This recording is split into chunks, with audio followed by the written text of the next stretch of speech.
Taib, kita jawab pertanyaan yang masuk. Ustadz, tanya dong. Oke. Ketika sedang mandi wajib, lalu anak kita ikut mandi bareng dengan kita, boleh apa tidak? Mandi bareng sama suami, bukan dengan anak ya. Mandi bareng dengan apa? Suami, dengan istri, bukan dengan anak. Kalau anak kita masih usia 2 tahun, belum mengerti apa-apa, maka tidak mengapa. Tapi kalau anak kita sudah ngerti, sudah tahu laki-laki perempuan, sudah tahu bisa menggambarkan sesuatu, maka seperti mungkin 3-4 tahun, maka jangan.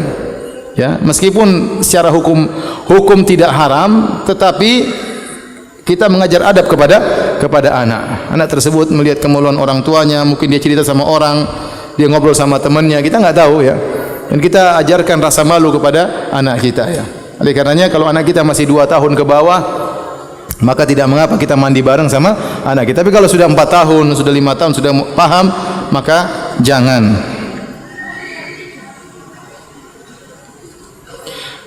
Apabila kita wudu di kamar mandi, membaca doa setelah wudunya dalam kamar mandi atau di luar kamar mandi, Ustaz?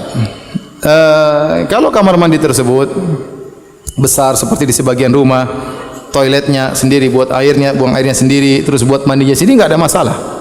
Jadi masalah yang campur, misalnya kecil di situ tempat buang air sekaligus tempat mandi, maka sebaiknya dia baca di luar. Sebaiknya dia baca di luar. Tapi kalau terpisah antara mandi dengan toilet, dia baca di dalam juga nggak ada masalah. Ustaz, bagaimana jika mandi janabah menggunakan air yang mengalir, bukan yang menggunakan air yang berasal dari tempayan? Kalau dari tempayan aja boleh, apalagi air yang mengalir. Kita tidak berlebih-lebihan seperti pendapat sebagian firqah sesat di tanah air, yang kalau mencuci harus dengan air yang apa? Mengalir. Ya. Kalau tidak mengalir dianggap tidak sah. Ini tidak benar, ini buang-buang air. Ya. Ini kalau di zaman Nabi tidak ada yang bisa mencuci kalau begitu caranya. Air harus jalan terus, ngalir terus. Berapa ember harus mencuci satu baju, ya. Maka tidak benar. Ada sebagian firqah berkeyakinan demikian, dan itu adalah kesalahan. Merasa ingin buang air kecil di tengah solat, solatnya dibatalkan atau dilanjutkan sebaiknya, Ustaz? Kalau kita tatkala sedang solat ingin buang angin atau ingin buang air kecil, ingin buang air besar, kalau ternyata hal itu mengganggu kita, benar-benar kita enggak konsen, sampai kita goyang sana, goyang kiri, ya, maka kita batalkan. Karena tujuan solat adalah untuk khusyuk. Wa aqimis sholata li dzikri. Dirikanlah solat untuk mengingatku. Kita solat, kita ingin, yang kita ingat ingin buang air.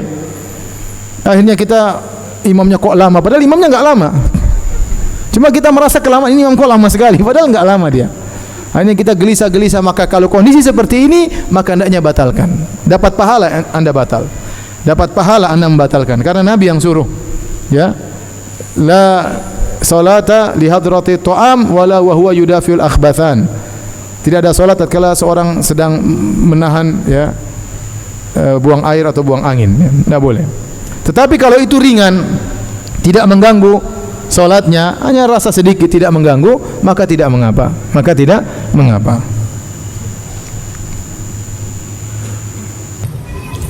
Apakah tidur membatalkan wudu? Sudah kita bahas panjang lebar.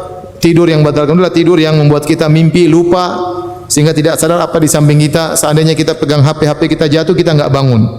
Itu namanya tidur yang batalkan wudu. Tapi kalau kita tidur ayam, kata orang, masih setengah-setengah sadar, kalau HP kita jatuh kita terjaga, ada orang senggol sedikit kita bangun, maka itu belum membatalkan wudu. Ustaz, afwan di luar tema. Saat ini ana sedang berta'aruf dengan seorang akhwat. Masya Allah. Alhamdulillah. Antum sudah mencapai tahapan yang bagus. Masih banyak orang yang baru menghayal. Dia bingung cari akhwat di mana. Sementara banyak, ya, kembang-kembang di sana sini. Ya. Kumbangnya cuma sedikit, itu pun tidak berani. Padahal kalau kita lihat banyak kumbang yang berani menghampiri berbagai macam bunga. Ini kembang-kembangnya banyak, kumbangnya enggak berani. Apalagi kambing enggak berani. Baik. Saat ini saya sedang bertaruh dengan seorang akhwat. Setelah mengetahui biodata akhwat, ternyata dia lulusan pondok dan memiliki hafalan Quran yang banyak. Alhamdulillah. Sedangkan ana hanya mampu menghafal kurang dari 1 juz. Itu berarti tidak mampu. Apakah ana melanjutkan ta'aruf dengan akhwat tersebut? Namun ana merasa minder dengan hafalan ana ketimbang beliau. Bagaimana yang terbaik menurut Ustaz? Lanjut atau mundur? Kalau saya di posisi antum, saya maju. Ya akhi, dapat akhwat sudah punya hafalan Quran, nikmat ya akhi. Ente setoran hafalan sama dia.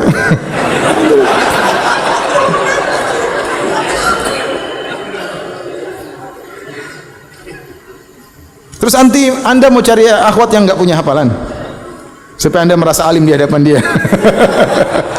Dapat akhwat yang soleh, alhamdulillah ya. Tinggal ente berdoa kepada Allah, ya Allah kalau ini baik dekatkan aku dengannya, kalau tidak baik jauhkan ya. Kita enggak tahu yang terbaik, yang tahu itu hal yang gaib, yang tahu hanya siapa? Allah. Antum banyak berdoa, apalagi memilih istri. Jangan main-main, itu doa serius ente. Salat malam nangis minta kepada Allah, ya Allah ini cewek saya tidak tahu bagaimana saya dengan dia nanti. Tahu-tahu saya nanti nikah sama dia, ternyata dia mentang-mentang alim, setiap hari saya dikatakan bahlul, enggak tahu juga. Ente berdoa kepada Allah.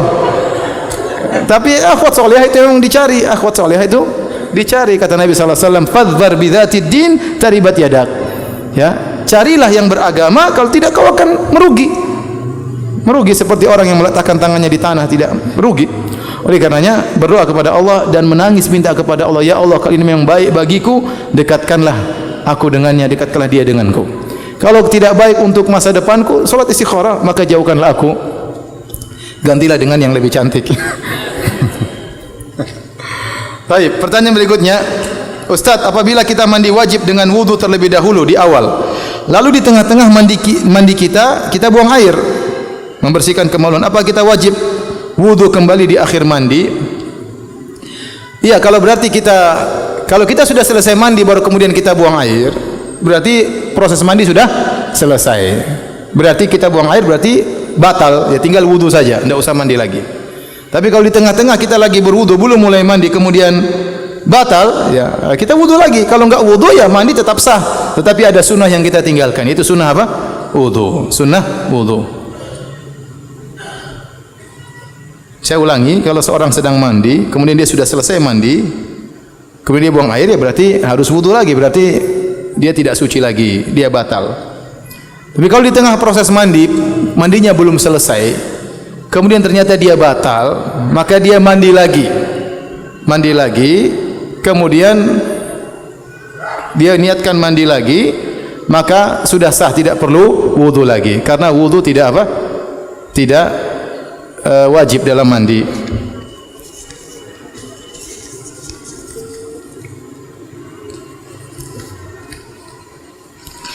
Kalau setelah mencuci kemaluan terus wudu dan setelah itu mandi, saat mandi menyentuh kemaluan, apa perlu wudu lagi? Ini kembali kepada khilaf ulama, apakah menyentuh kemaluan membatalkan wudu atau tidak. Pendapat yang benar, ini pendapat dipilih oleh Syekh Utsaimin rahimahullahu taala, bahwasanya menjamakkan dua hadis, intinya menyentuh kemaluan hanya membatalkan wudu kalau bersyahwat. Kalau ternyata menyentuh kemaluan tidak bersyahwat, maka tidak membatalkan apa? Wudu. Maka setelah mandi tidak perlu wudu lagi, langsung sholat, enggak ada masalah. Ini ada pertanyaan, ada perempuan yang suka sesama jenis dan ingin berubah. Bagaimana caranya supaya tidak suka sesama jenis? Awalnya sakit hati dengan laki, menikah, ya, berusaha menikah, berusaha mencintai apa? Seorang laki, meyakini bahwasanya menyukai sama jenis itu kelainan yang harus disembuhkan. Ya, dia sakit hati, akhirnya dia tidak suka lagi laki-laki, kemudian suka dengan perempuan, itu banyak terjadi. Saya dapati juga ada kasus seperti ini sama. Ya. Perempuan itu perasa, saking perasanya dia disakiti oleh seorang laki-laki, kemudian dianggap semua laki-laki apa? Sama. Ini kesalahan besar ya. Laki-laki berbeda sebagaimana wanita juga apa? Bermacam-macam, bervariasi. Oleh karenanya dia harus berdoa kepada Allah agar ini dihilangkan dan dia menjauhi, kalau ada menjauhi terlalu dekat dengan perempuan, menjauhi terlalu dekat dengan apa? Perempuan, karena akhirnya dia ada timbul suka, syaitan masuk dalam hatinya sehingga dia pun bisa suka kepada wanita. Segera menikah untuk menghilangkan penyakit tersebut. Ustaz, apabila di pertengahan mandi dan berhadas kecil, kentut atau kencing, wajib mengulang wudu di akhir? Iya, wajib. Jadi kalau seorang setelah berwudu, kemudian dia mandi, di tengah mandi dia kentut, meskipun mandinya belum selesai, maka dia harus mengulangi apa? Wudunya. Tetapi kalau ternyata tidak batal, langsung sholat aja. Bahkan orang yang mandi yang sudah kita bahas tadi, mandi apa namanya? Mandi minimalis, meskipun tidak wudu, kalau dia sudah mandi, sudah sah mandinya, bisa langsung sholat. Karena wudu hukumnya cuma apa? Sunnah, tidak wajib. Jadi jika seorang sudah mandi junub dengan mandi minimalis, bismillah, yang penting badan semua sudah basah, niat mandi, maka sudah terangkat hadas besar sekaligus hadas kecil, maka dia bisa langsung sholat.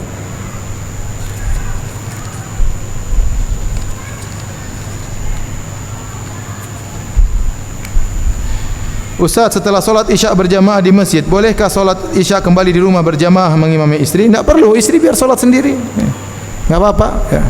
Tidak usah, istri solat sendiri nggak ada masalah. Kalau sesekali mungkin istri pingin sesekali, tapi jangan jadi kebiasaan. Ya. Para sahabat dulu, sahabiat, mereka solat sendiri di rumah. Saya mau bertanya, suami saya baru diterima jadi ojek online, alhamdulillah. Apakah dia boleh membonceng penumpang akhwat? Soalnya saya enggak rela tempat duduk saya diduduki akhwat lain. Tapi kalau suami rela bagaimana? Ya, jelas enggak boleh. Ya. Bagaimana kalau duduki wanita, berdoa dengan wanita, apalagi kemudian pas lewat bolongan ciklek, wah. Pegang ini kan pasti pegang, enggak boleh pegang. Gimana enggak pegang ya? Jadi hukumnya enggak boleh. Tidak boleh. Saat kalau tetap dilakukan istighfar, dosa, tidak boleh. Kalau kita sedang hadas besar terus kita sahur tanpa mandi junub, pas azan subuh baru mandi, boleh, enggak ada masalah, puasanya sah, enggak ada masalah. Syarat puasa bukan bersih dari junub, yang syarat bersih dari junub salat.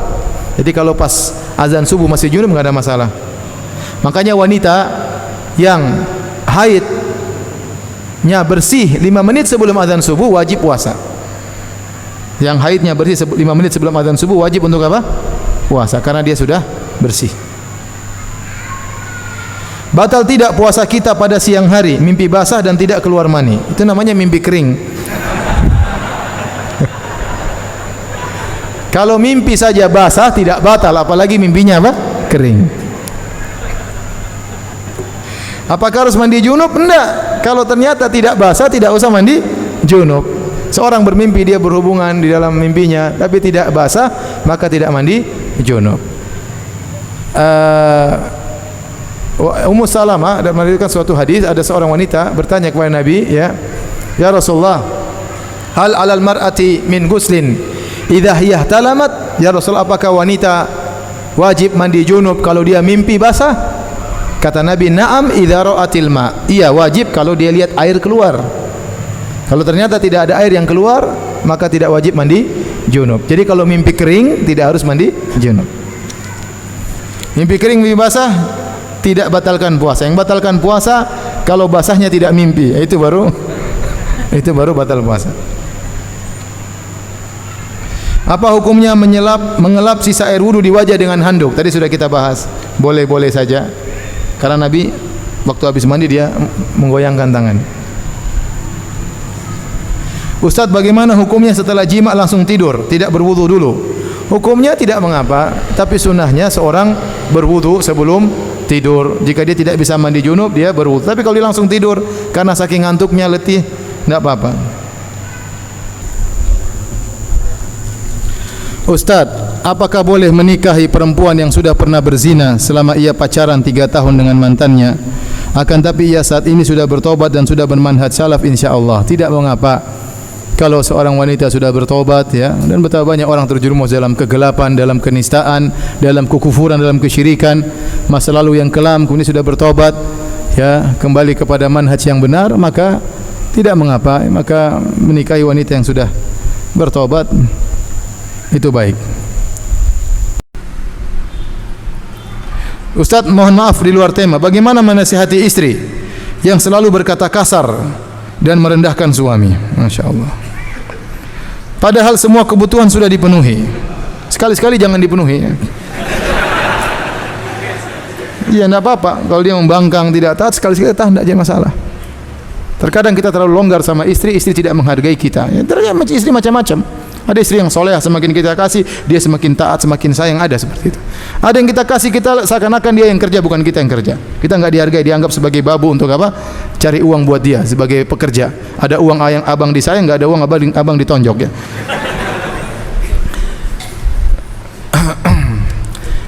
nasihati istri, ya, tidak boleh, apalagi kalau sudah ngaji, ini tidak boleh, hukumnya haram, ya. Suami punya keagungan dalam syariat. Kamu jangan menghormati saya karena saya, kamu menghormati saya karena perintah Allah Subhanahu wa taala. Nasihati, ya. Ya. Sekali-sekali perlu diberi hukuman, jangan dipenuhi semua keinginannya. Siapa tahu dia berubah. Saya sekedar cerita saja, ya, bukan curhat, ya. Jadi teman tadi yang istrinya 3, yang mau kawin sama orang Afrika untuk istri keempat, dia cerita, Ustaz, saya punya istri nomor 2, Masya Allah Ustaz, begitu sayang sama saya Ustaz, ya. Kalau saya datang, dia bilang, suamiku mau masak apa? Dia masakan. Dia buka tali sepatuku, dia pakaikan sepatu buatku, dia hidangkan makanan, dia ngobrol dengan saya. Kalau saya makan ikan, dia ambilkan tulangnya, dia ambil, dicabutin buat saya. Masya Allah. Gimana saya enggak sayang Ustaz? Kata, Masya Allah. Ente jangan hasad, ya. Makanya para wanita, ambillah kasih sayang suami anti dengan kelembutan, ya. Bukakan tali sepatunya, pakaikan bajunya. Kalau dia habis mandi, siapkan handuknya. Kalau dia belum pakai deodoran, buka ketiaknya, ente gosokin. Kalau kukunya panjang, ente potong kukunya. Giginya kuning, ente sikat giginya. Bagaimana dia mau poligami? Dia pikir-pikir juga. Istri saya Masya Allah, pengorbanan luar biasa, tidak suka ngomel. Suami pasti, ya, sayang sama istrinya, ya. Oleh karenanya para wanita hendaknya bertakwa kepada Allah Subhanahu wa taala. Ingat bahwasanya berbakti kepada suami itu pahalanya sangat besar, ya. Sebagaimana anti merasa kalau berbakti kepada orang tua berpahala besar, maka hadirkan perasaan tersebut dalam diri anti. Kalau berbakti kepada suami juga pahalanya sangat besar. Ustaz, bagaimana hukumnya orang yang melakukan solat sunnah ba'diyah dan ingin berpindah tempat tapi dengan cara menyuruh orang yang sedang berzikir yang ada di sampingnya untuk bergeser atau bertukar tempat dengan dia agar dia dapat melaksanakan solat sunnah ba'diyah dengan cara berpindah tempat? Hadis tentang berpindah tempat setelah solat sunnah, hadisnya diperselisihkan, sebagian ulama mendhaifkan, sebagian ulama mensahihkan. Kalau dia sahih, maka ada cara berpindah, tidak harus ke kanan, tidak harus ke kiri, bisa ke depan dikit, bisa mundur dikit, tidak harus kanan kiri. Kemudian kalau kita mempindah kanan kiri, kita lihat kalau teman kita sudah saling memahami, ya, sudah sama-sama begitu saling memahami pindah, maka tidak apa-apa. Tapi kalau teman kita tidak ingin dipindahkan, jangan ente paksa pindahkan. Kalau dia, ya sudah jangan dipaksa. Sunnah pindah. Ente menggeser tuh enggak sunnah, ya. Tapi kalau dia sudah saling mengerti, dia pindah. Kalau dia tidak mau, ente bisa maju dikit, ente bisa mundur dikit, enggak ada masalah. Tidak harus pindah kanan, pindah kiri, ya.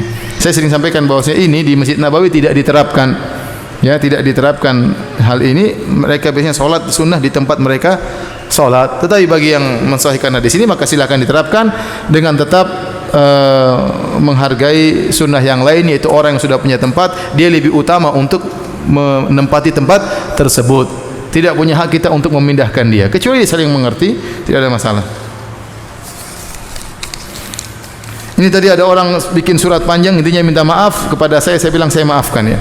Antum-antum yang mungkin punya salah sama saya, pernah mencela saya karena tidak tahu atau yang lainnya, sengaja maupun tidak sengaja, maka lupakan saja, saya sudah maafkan. Tidak usah tulis surat panjang, ya.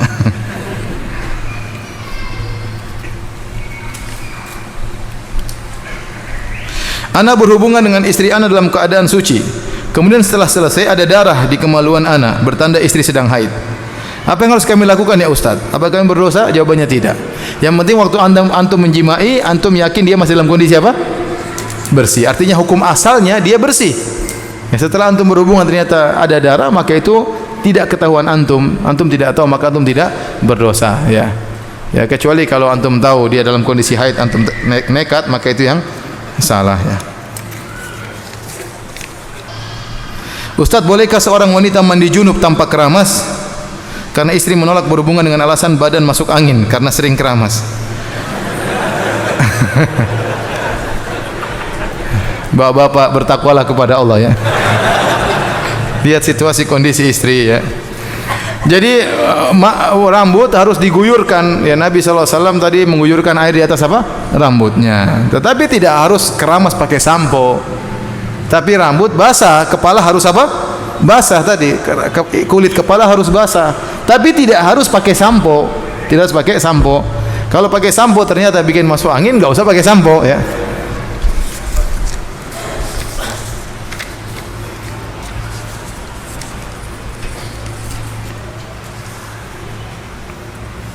Apakah kalau sudah mandi tidak perlu berwudu lagi? Jawabannya iya, kalau dia mandi junub tidak perlu berwudu lagi. Tapi kalau dia mandi biasa seperti mandi biasa atau mandi solat Jumat, maka dia harus berwudu.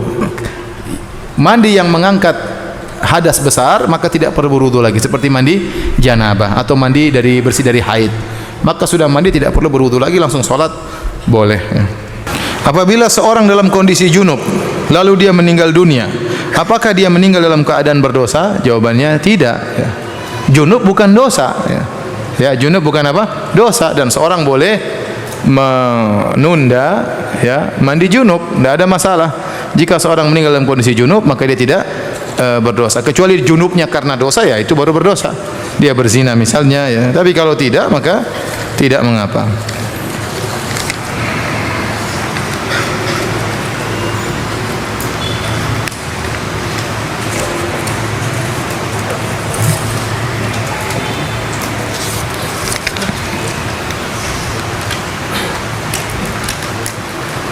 Apakah boleh saya bertanya kepada calon istri perihal kemaluannya yang disunat? Disunat secara habis atau disisakan setengah? Istri pun mana tahu. Dia mana tahu dulu seperti apa, kemudian setelah sunat seperti apa. Dia enggak ngerti. Ente perhatikan baik-baik. Dia masa tanya istri, ya enggak perlulah. Itu enggak tahu ya. Istrinya biasanya sunat masih kecil dia ya. Masih kecil, dia tidak tahu dulu apa before dan after, dia nggak tahu ya. Terus dari mana dia mau tahu? Antum perhatikan baik-baik. Kalau ada mungkin kurang berasal, mungkin antum yang salah. Jangan salahkan istri terus ya. Mungkin antum kurang bisa baik dalam pemanasan dan yang lain.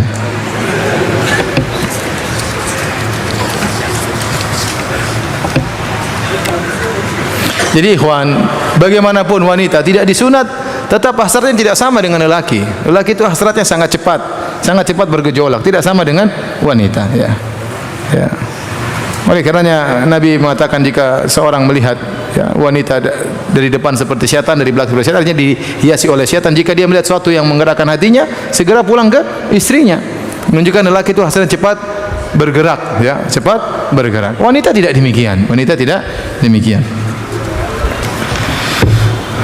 Ustaz, Anda ingin bertanya, jika buang air kecil di pertengahan mandi, apakah harus mengulangi dari mencuci tangan? Ya, kalau kita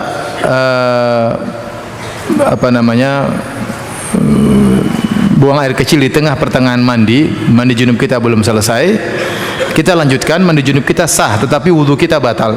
Wudu kita apa? Batal. Wudu kita batal. Maka hendaknya kita berwudu lagi. Atau kalau enggak, kita ulangi lagi dari awal supaya apa? Supaya sah. Tapi kalau sini kita lanjutkan, maka mandi tidak batal, tapi wudu kita apa? Batal. Maka kalau kita mau sholat, kita harus wudu lagi. Apa hukumnya air mani apabila menempel di baju atau di spray? Demikian ada pertanyaan, Ustaz, bagaimana kalau sholat dengan baju yang ada air maninya ya. Air mani tidak najis sebagaimana sudah kita jelaskan. Air mani tidak najis. Jika kena baju, kena spray maka tidak mengapa, tapi kita tentunya bersihkan karena tidak enak dipandang atau jijik atau yang lainnya. Tapi secara hukum najis dia tidak najis. Andainya seorang salat ada bekas air maninya di bajunya maka tidak mengapa, dan itu pernah dialami oleh Nabi sallallahu alaihi wasallam ya. Aisyah mengatakan, kuntu afruku, aku membersihkan air mani Nabi yang sudah kering, kemudian Nabi salat sementara masih ada bekas air mani di bajunya, dan Nabi salat dengan baju tersebut. Ini ada cerita panjang. Intinya ada seorang ikhwan, dia kenalan sama akhwat, teman SMP-nya. Kemudian karena sudah ngaji, maka dia pun tertarik, akhirnya dia nazar. Setelah nazar ternyata fisiknya tidak sesuai dengan harapannya. Akhirnya dia bimbang sekarang ya. Apakah jika saya meninggalkannya karena dia tidak cantik, apakah saya berdosa? Saya takut bersalah jika membuatnya sedih. Masya Allah ya. Saya sudah istikharah, tahajud, puasa, tapi saya masih belum mendapatkan petunjuk berupa mimpi atau kemantapan hati. Intinya, kalau nazar ternyata tidak suka jangan dipaksa. Jangan dipaksa. Ya dalam hidup ini memang ada seperti itu. Ada namanya dilematis ya. Siapapun ya. Anda merasakan, saya juga merasakan. Kita menempuh kemudaratan yang lebih ringan daripada kemudaratan yang lebih besar. Kalau Anda tolak dia, dia mungkin sedih, mungkin dia nangis, mungkin apa. Ya sudah, daripada Anda terima akhirnya Anda tiap hari tidak cinta sama dia. Kalau pernikahan yang tidak dibangun di atas cinta, akhirnya kecenderungan Anda akan menzalimi dia. Ya kenapa kurang sayang, tidak dibelikan hadiah, tidak disayang. Kenapa Anda tidak cinta, susah. Ya, menunggu cinta datang, kadang tidak datang. Ya, oleh karenanya benar ada orang menikah tidak cinta, akhirnya cinta setelah beberapa tahun. Itu terjadi dan itu wakil, realita terjadi. Tetapi apakah Anda bisa bertahan untuk sampai datang cinta kepada diri Anda? Kan tidak semudah itu. Maka saya anjurkan kepada ikhwan ini, ya sudah, kalau dia tidak suka jangan dia paksa. Jangan dia paksa. Wanita tersebut sedih, ya sudah jelaskan qadarullah, cari alasan yang baik ya. Dengan alasan yang tidak menyinggung dia, tidak menyinggung fisiknya, dengan kata-kata yang baik sehingga dia bisa menerima. Setelah itu blokir ya. jangan lagi main Instagram. Ini Instagram kadang-kadang begini repot ya. Ya, caranya sejak awal sudah salah ya. Yes. Ramadan lalu Anda pernah bercumbu dengan istri saat siang hari. Anda terangsang dan mengeluarkan air madhi. Apakah puasa Anda batal? Kalau yang keluar hanya madhi, maka tidak batal. Yang keluar mani, maka batal. Maka batal puasanya. Kan malam ada, ngapain siang-siang ya?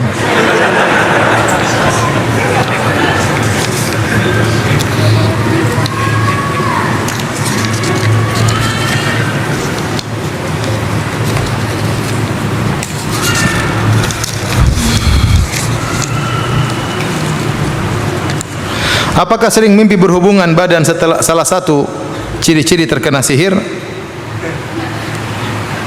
Saya tidak tahu ya. Saya enggak tahu apakah itu ciri-ciri terkena sihir ya. Allah alam, saya enggak tahu ya. Tapi itu dialami oleh orang-orang solehat seperti tadi ya.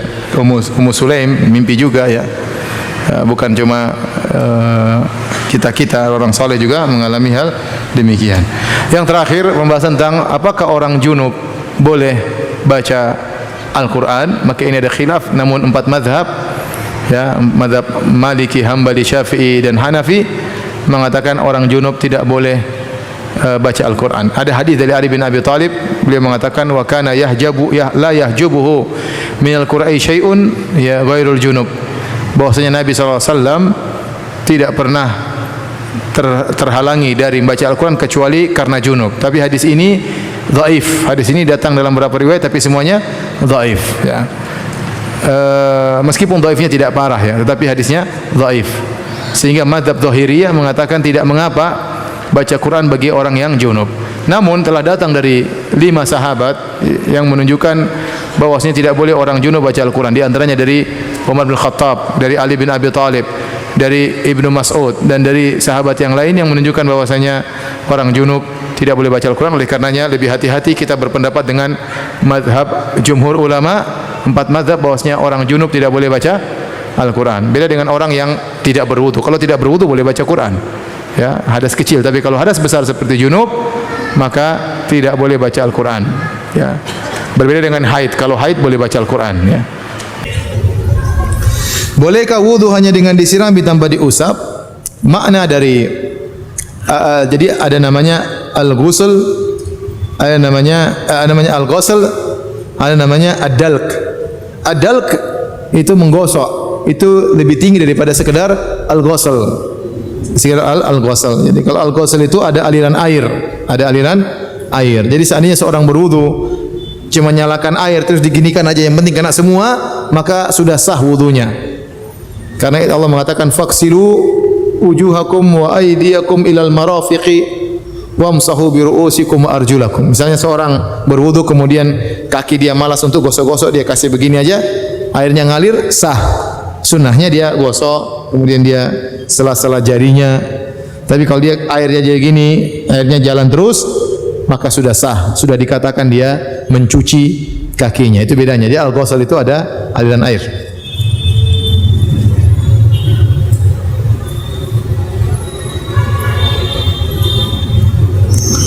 Apa keutamaannya orang melaksanakan salat syuruk dan bolehkah seorang perempuan melaksanakan salat syuruk di rumah?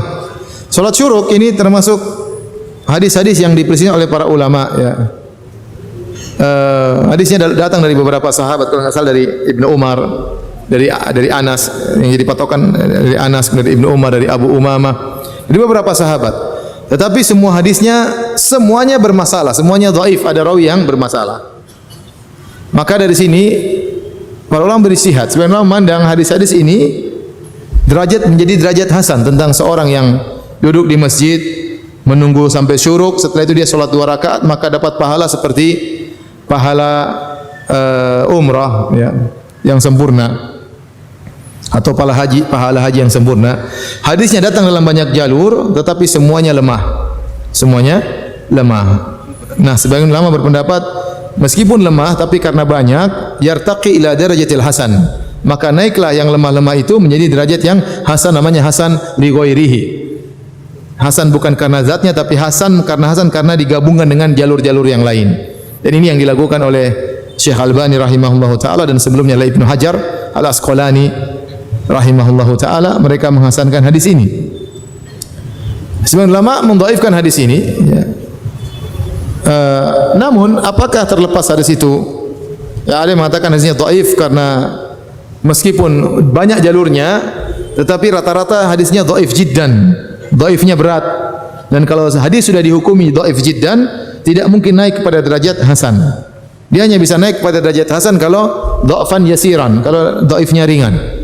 Sehingga sebagian ulama mendhaifkan hadis ini. Tetapi amalan tersebut, apakah hadisnya hasan atau dhaif?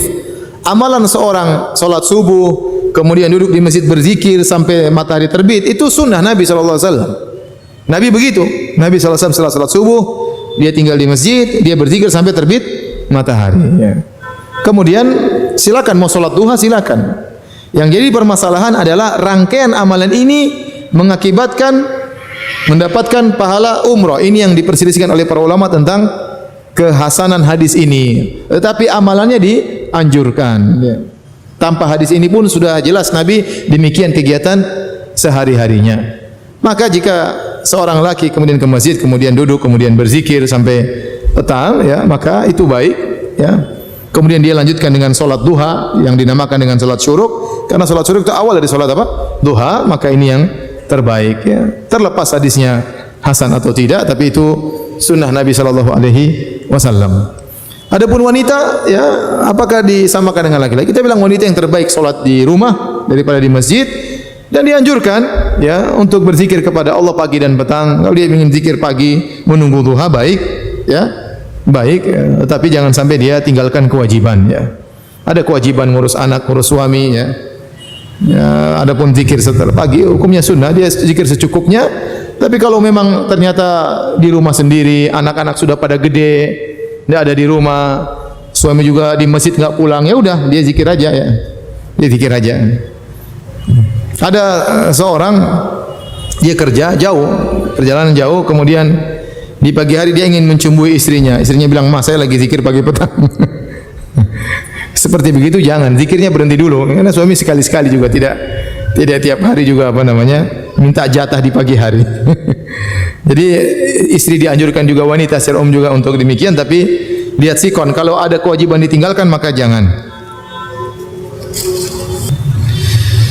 Bolehkah menggosok gigi dan odol dengan odol saat berpuasa? Boleh, tadi kita bilang boleh, tidak ada masalah.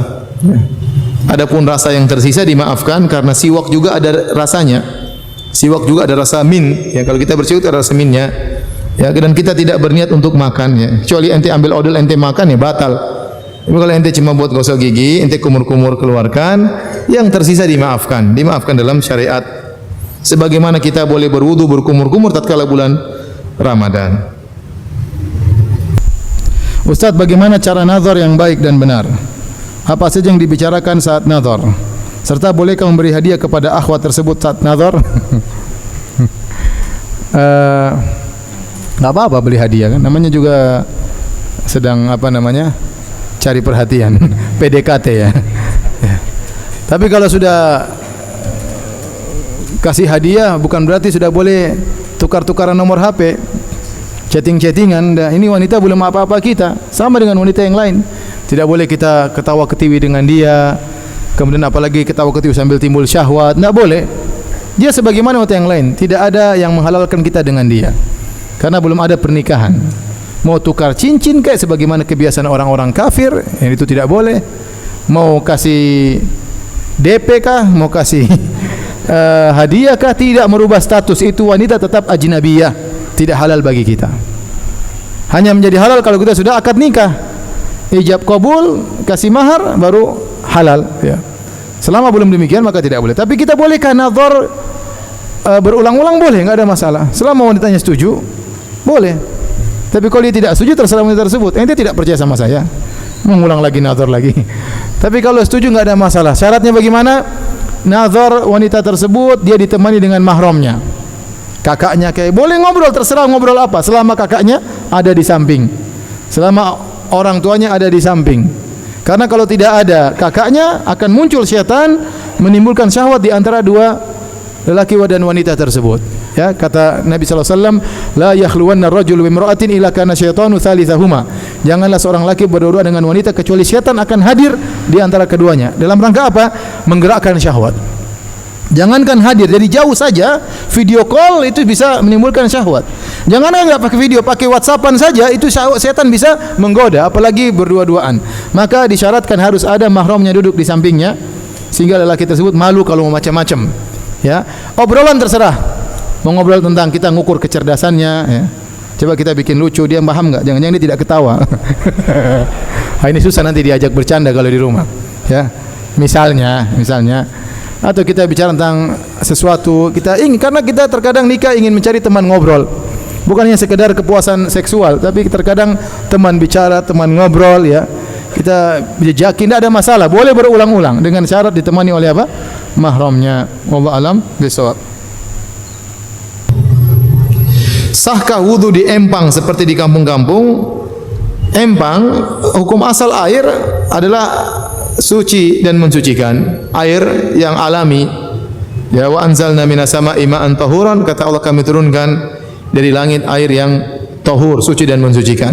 Air turun dari langit kemudian menjadi air laut, menjadi air sungai, menjadi air empang, menjadi air macam-macam, ya. Selama air tersebut masih dalam bentuk aslinya air, maka boleh kita berwudu meskipun dengan air empang, ya. Adakah salat qabliyah Isya? Tidak ada salat rawatib qabliyah Isya, tetapi adanya salat antara adzan dan iqamat dianjurkan, ya. Bainal adzanain salat, di antara adzan dan iqamat ada salat 2 rakaat. Maka boleh seorang salat sebelum Isya. Ustaz, apakah boleh salat dengan menggunakan sepatu? Boleh.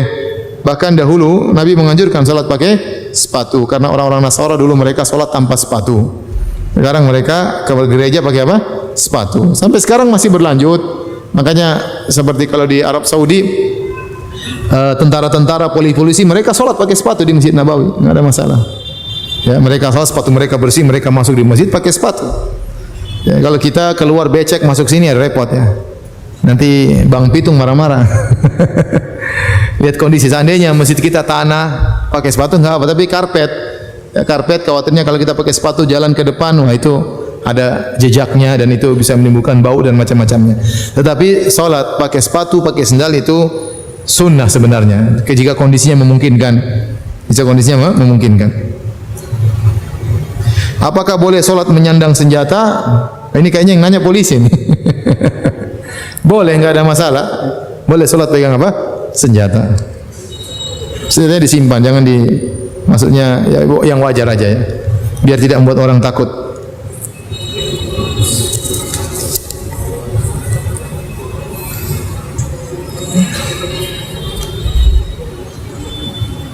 Ya, ini yang tanya TNI. Apakah boleh salat di bekas ladang perang? Boleh. Daerah perang kita boleh salat, tidak ada masalah. Adalah salat khauf, salat di medan pertempuran. Ya. Kami harus utamakan antara tugas negara dan kewajiban beribadah dengan Allah sebagai TNI. Ya, ini tugas yang mulia, menjaga negara.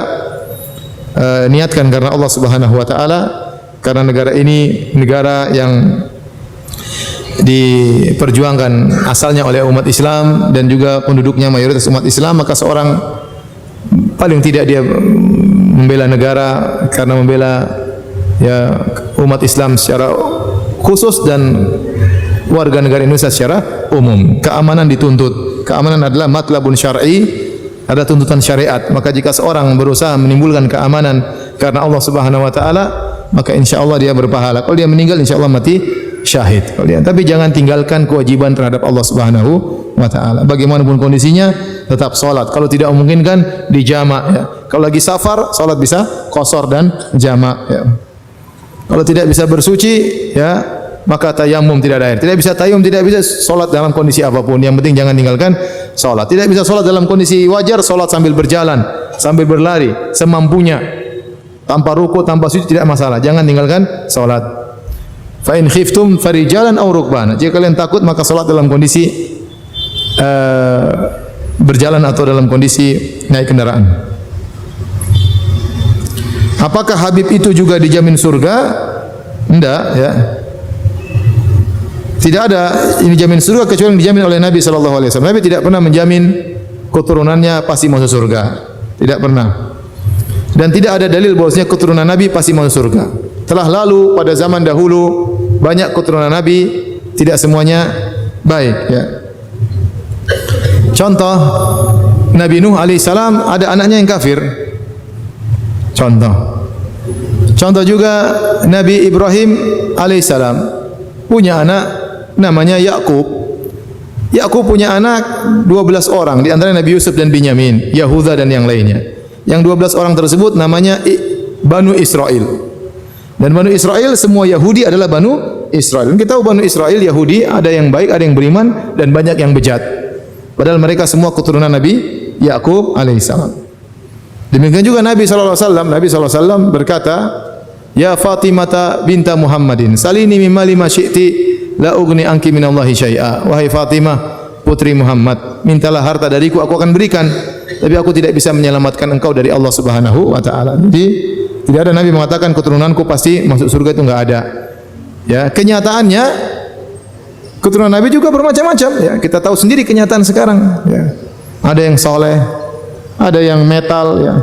Ada yang kena kasus, ada yang Masya Allah ibadahnya luar biasa, ada yang dai luar biasa, berbagai macam ya. Ada yang sunnah, ada yang syiah. Kalau semua keturunan Nabi pasti masuk surga, orang syiah dong banyak masuk surga. Banyak orang syiah juga yang Habib ya. Ya. Bahkan di sebagian tempat saya pernah dengar ada Habib yang murtad misalnya ya. Ada. Jadi tidak ada yang mengatakan para Habib itu adalah maksum, tidak ada. Ya, enggak maksum. Tapi kalau mereka beriman, kita harus hormati mereka. Ya, kata Nabi sallallahu alaihi wasallam, "Udzakirukumullah fi ahli baiti." Aku ingatkan kalian untuk menghormati apa? Ahlul bait, keturunanku. Apakah ada habib-habib yang salaf? Banyak habib yang salaf. Seperti di atas sunnah, seperti Al-Alusi, penulis kitab tafsir Ruhul Ma'ani. Masya Allah itu di atas sunnah. Kemudian contohnya Siddiq Hasan Khan juga min dzurriyyatin Nabi sallallahu alaihi wasallam ya. Kemudian juga banyak di Arab Saudi seperti Habib Abdul Qadir As-Saqaf. Abdul Qadir As-Saqaf itu punya mauqi judulnya Duror.net. Itu apa nama website paling bagus, Masya Allah, tentang fikih, tentang hadis. Dia bantah orang-orang Syiah, dia bantah orang-orang Sufi. Dia Habib. Jadi banyak ya. Saya juga teman-teman juga banyak yang Habib yang sunnah. Jadi macam-macam namanya Habib, ada yang sunnah, ada yang Sufi, ada yang Syiah, dan tidak ada yang jamin bahwasanya semuanya mereka masuk surga. Kalau mereka tidak terjamin masuk surga, maka lebih utama mereka tidak bisa menjamin orang untuk masuk apa? Surga ya. Ustaz, di kantor mengadakan arisan, sudah ditentukan giliran yang dapat tiap bulannya. Bagaimana hukumnya? Boleh, enggak ada masalah. Ya, yang dapat pertama ini, yang penting sama-sama ridho, sama-sama rela, enggak ada masalah. Ya. Yang terakhir dia mengalah, ya. Ya dapat untungnya terakhir, enggak apa-apa, tapi dia enggak harus bayar lagi. Ya, enggak apa-apa, enggak ada masalah. Ini karena ini manfaatnya mustarakah, semuanya dapat manfaat yang sama. Bagaimana hukum tangan yang terkena cat, lem, tinta yang sangat susah dihilangkan? Kalau tinta enggak ada masalah, karena tinta tetap aja pori-pori terkena air. Yang jadi masalah kalau cat dan lem itu menghalangi air, maka itu harus dihilangkan. Harus dihilangkan.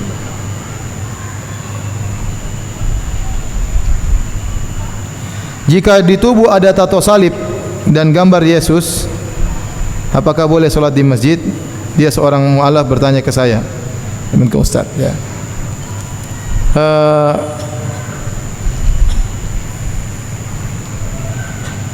Para ulama dulu mengatakan tidak boleh solat di baju yang ada gambarnya. Ini sekarang bukan di baju, di badannya ada gambarnya. Tapi kalau sah sih sah ya. Dia tutup bajunya, tutup badannya yang ada gambar apa? Gambar Yesus dan salib tersebut, kemudian dia solat. Ya. Kalau dia bisa hilangkan dengan alat yang tidak membuat cacat di tubuhnya. Dahulu kan saya lihat kalau orang-orang tatoan hilangnya jadi kayaknya pakai setrika dulu ya. Gimana dulu nggak pakai setrika ya? Tapi kalau tidak pakai setrika, saya rasa ada kawan-kawan yang bisa menghilangkan dengan laser sehingga bisa hilang gambarnya. Itu lebih baik selama tidak menimbulkan kemudaratan. Kalau ternyata menimbulkan kemudaratan, buat dia cedera atau luka, maka tidak usah dia bertobat, cukup kepada Allah Subhanahu wa taala dan dia berusaha menutup tato tersebut. Ustaz, anak seorang guru SD di sekolah. Saat penyerahan rapot akhir semester biasanya orang tua murid sering memberi hadiah kepada anak sebagai ucapan terima kasih kepada anak yang telah mendidik putra-putrinya. Bagaimana hukum menerima hadiah tersebut? Kalau kita kerja di suatu lembaga atau misalnya lembaga sekolah dan tugas kita melayani banyak orang, kita melayani banyak murid. Kemudian ada orang tua wali murid memberi hadiah, maka hadiah itu sebaiknya kita serahkan kepada kepala sekolah dan kita sampaikan, kita jangan terima langsung jadi biarkan kepada kepala sekolah. Dan sebagian sekolah menerapkan demikian, kalau ada yang kasih hadiah semuanya dikumpulkan kepala sekolah agar tidak diketahui siapa yang kasih. Kemudian nanti dia yang kasih mau diberikan kepada guru-guru, kepala sekolah yang atur ya. Karena kalau tidak, bagaimanapun namanya manusia, kalau dibaiki dia ingin balas kebaikan tersebut. Kalau ada salah seorang murid kemudian orang tuanya kasih kita, dia tidak maksud apa, dia terima kasih aja. Tatkala kita tahu bapaknya kasih kita hadiah, kita pasti lebih sayang, lebih perhatian kepada murid ini, pasti. Karena kita lemah manusia ya. Kalau dikasih hadiah pasti kita perhatian lebih daripada yang tidak kasih hadiah ya. Ya. Ahsin ilan nasi tasta'bid qulubahumu. Fatala masta'badal insanal ihsanu. Kata seorang penyair, berbuat baiklah kepada seseorang maka engkau akan memperbudak hatinya. Betapa banyak orang diperbudak karena kebaikan ya. Oleh karenanya kalau kita terima pasti ada kecondongan kita perhatian terhadap anak tersebut ya. Sebagai bentuk bentuk balas jasa. Oleh karenanya sebaiknya jangan diterima. Kalau mau bilang kasihkan ke kepala sekolah, biar kepala sekolah yang ngatur mau kasih kepada siapa ya. Ustaz, di luar tema, kakak saya sering pinjam uang ke saya dan sering pula tidak mengembalikan. Bagaimana saya harus bersikap? Tagih. Kalau dia tidak bisa, ya udah maafkan ya. Di antara bentuk berbuat baik adalah berbuat baik kepada saudara. Ya, kalau kita bisa membantu kakak, ngapain dia bayar utang kita? Kalau kita bisa bantu, kita bantu saja. Ya kalau memang kita ada keperluan, apa kita tagih, tetap saja itu nilainya hutang. Tapi kalau ternyata kita bisa ikhlaskan, itu lebih baik karena memberi bantuan kepada saudara dapat dua pahala. Pertama pahala sedekah, yang kedua pahala silaturahmi. Apakah untuk ingin mendapatkan malam Lailatul Qadar harus dengan i'tikaf? Tidak syarat harus i'tikaf. Sebagian istri-istri Nabi tidak i'tikaf ya. Ya, apalagi kalau seorang ada halangan harus kemana. Tetapi intinya malam tersebut malam yang mulia. Yang diharapkan Anda di malam tersebut dalam kondisi banyak beribadah kepada Allah. Banyak beribadah kepada Allah Subhanahu wa taala. Dan yang terbaik adalah kondisinya Anda i'tikaf. Karena kalau Anda i'tikaf, Anda diam aja di masjid, argo pahala jalan. Apalagi Anda disertai dengan baca Quran, salat malam, ya. Beda kalau Anda di jalan, di misalnya di tol ya, di mana? Tol menuju ke kampung, apa namanya? Jalur apa? Hah? Ya, tol Cipali. Itu tentunya kurang sempurna memanfaatkan Lailatul Qadar. Lailatul Qadar suatu malam dialami oleh semua orang. Lailatul Qadar itu suatu malam akan dialami oleh semua orang. Tetapi bagaimana orang tersebut di malam tersebut, itu pertanyaannya. Maka saya anjurkan kalau antum pun harus mudik, misalnya di malam-malam ke ganjil, malam 27 harus pulang kampung, maka jangan lupa di malam tersebut antum dengar Quran, sambil nyetir dengar Al-Quran. Intinya berzikir, beristighfar, ya, supaya di malam tersebut antum tetap beribadah. Dan hindari malam tersebut antum pergi ke mall, ya, antum kemudian lihat cewek auratnya terbuka, ya, dan macam-macam. Akhirnya malam tersebut kita malah bermaksiat kepada Allah Subhanahu wa taala. Tetapi tidak disyaratkan Lailatul Qadar harus i'tikaf.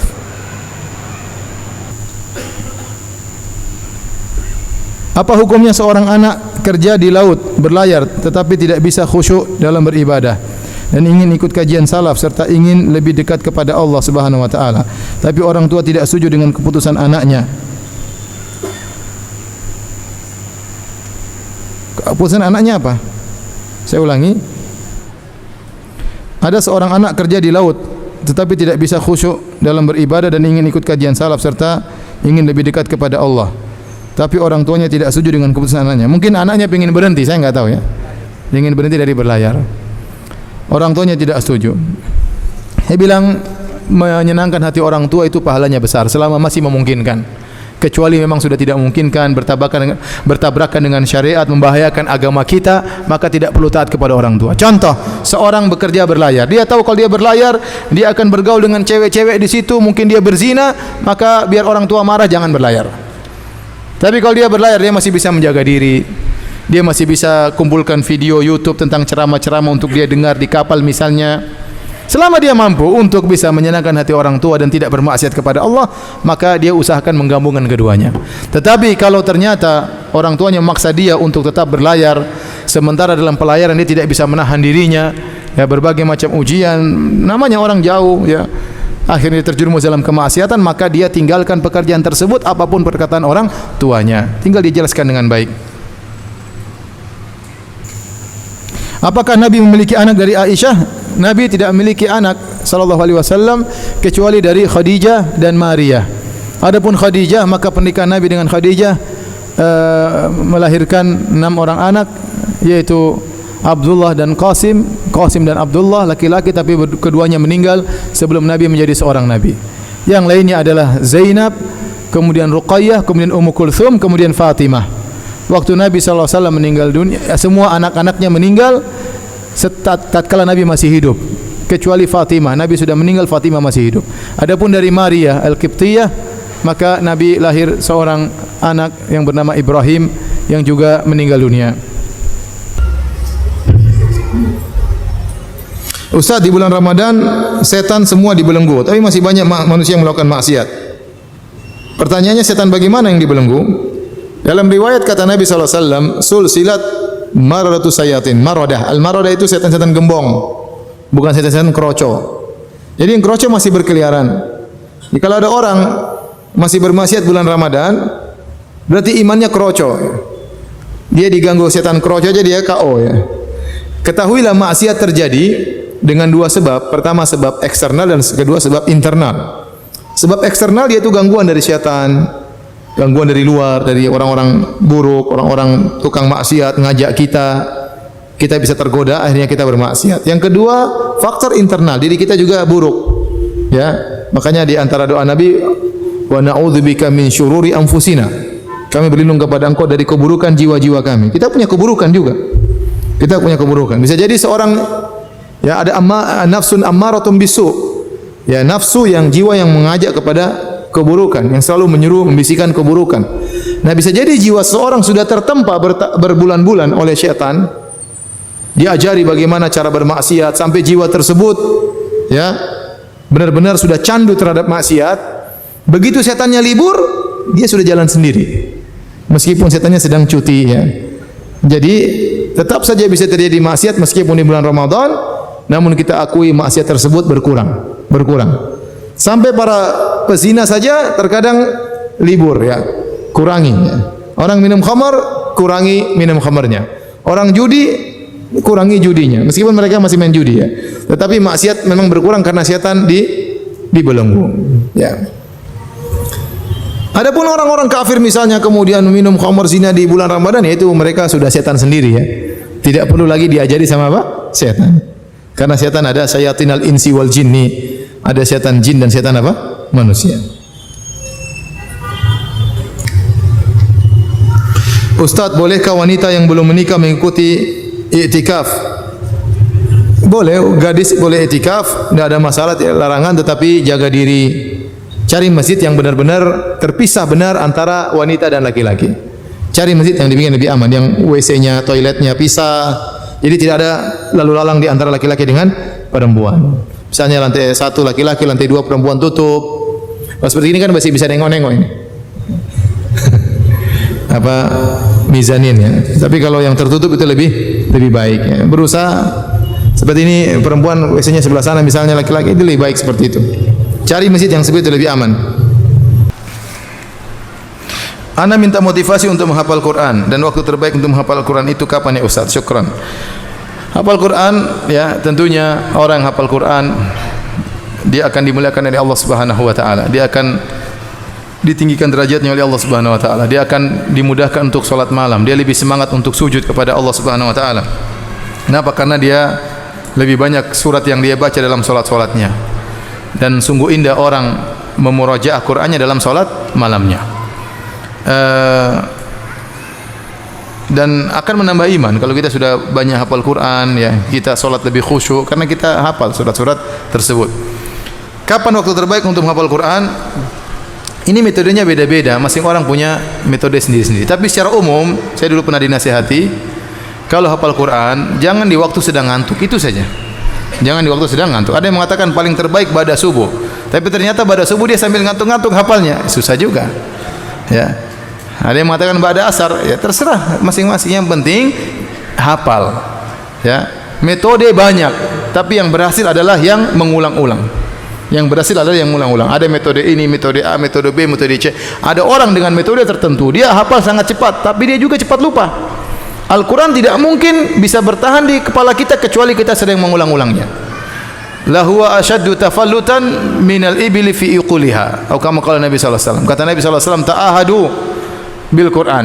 Hendaknya kalian mengulang-ulang Al-Quran karena Al-Quran itu lebih cepat lepas daripada onta dari ikatannya. Jadi Al-Quran itu memang mudah lepas, mudah membuat orang apa lupa dengan Al-Quran. Karena hikmahnya agar Anda sering baca Quran sehingga Anda akan mengingat-ingat Al-Quran tersebut. Beda dengan kalau lagu-lagu kita baca sekali dua kali sudah hafiz. Hafiz lagu ya. Kadang sudah bertahun-tahun kita sudah lupa, tinggal di satu nada kemudian kita murojaahnya mudah sekali. Itu dari setan ya. Tapi Al-Quran ada hikmahnya, kita harus mengulang-ulang. Mengulang-ulang menunjukkan orang hafal Quran itu orang mulia karena dia telah berjuang untuk bisa menghafal surat-surat tersebut. Dan jangan cukup cuma di situ. Kalau sudah mulai menghafal, mulailah belajar bahasa Arab, kemudian mulailah belajar tafsir. Karena seorang baru bisa merasakan kelezatan Al-Quran setelah dia mengetahui tafsir dari ayat-ayat tersebut. Bila tidak tahu tafsiran ayat tersebut, ada kelezatan tapi tidak sebagaimana kelezatan yang dirasakan oleh seorang yang mengetahui makna dan kandungan surat yang dia hafal. Wallahu a'lam bishawab.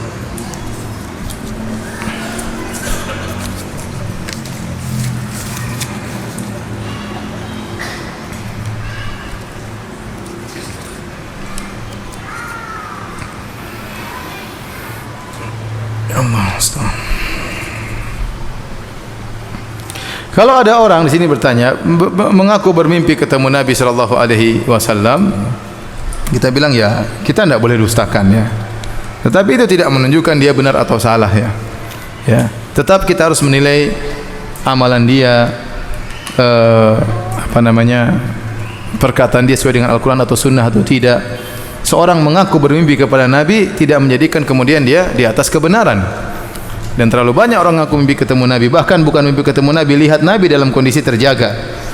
Ya, sebagaimana viral dalam sebagian dai-dai yang mengaku bertemu langsung dengan Nabi sallallahu alaihi wasallam, bukan hanya sekedar mimpi. Dan itu tidak menjadikan kemudian perkataan dia menjadi seorang yang maksum, ya, tidak terluput dari kesalahan. Tetap aja saya tahu ada orang pendusta dan mengaku mimpi ketemu Nabi, dan saya tahu dia dusta. Ya, ya, tapi tidak boleh saya generalkan ya, kita masing-masing yang saya tahu saya tidak akan kabar kepada antum. Tetapi kalau ada orang ngaku ketemu Nabi, ya silakan, tidak apa-apa, mungkin itu kebahagiaan dia rasakan. Apakah benar itu tidak urusannya dengan Allah Subhanahu wa taala, tapi tidak menjadikan kemudian bahwasanya dia benar. Kalau begitu semua orang akan ngaku saya ketemu Nabi berarti dia benar, manhajnya benar, berarti akidahnya benar. Ya, tentu tidak ya. Bisa jadi orang bermimpi ketemu Nabi kemudian malah jadi riya, menjadi ujub. Bisa jadi. Kita enggak tahu ya. Ya. Oleh karenanya seorang merasakan kebahagiaan tersebut bermimpi dengan Nabi, tapi jangan menjadikan dia menjadi seorang yang ujub. Wallahu a'lam bishawab. Demikian saja. Subhanakallahumma bihamdik asyhadu an la ilaha illa anta astaghfiruka wa atubu ilaik. Assalamualaikum warahmatullahi wabarakatuh.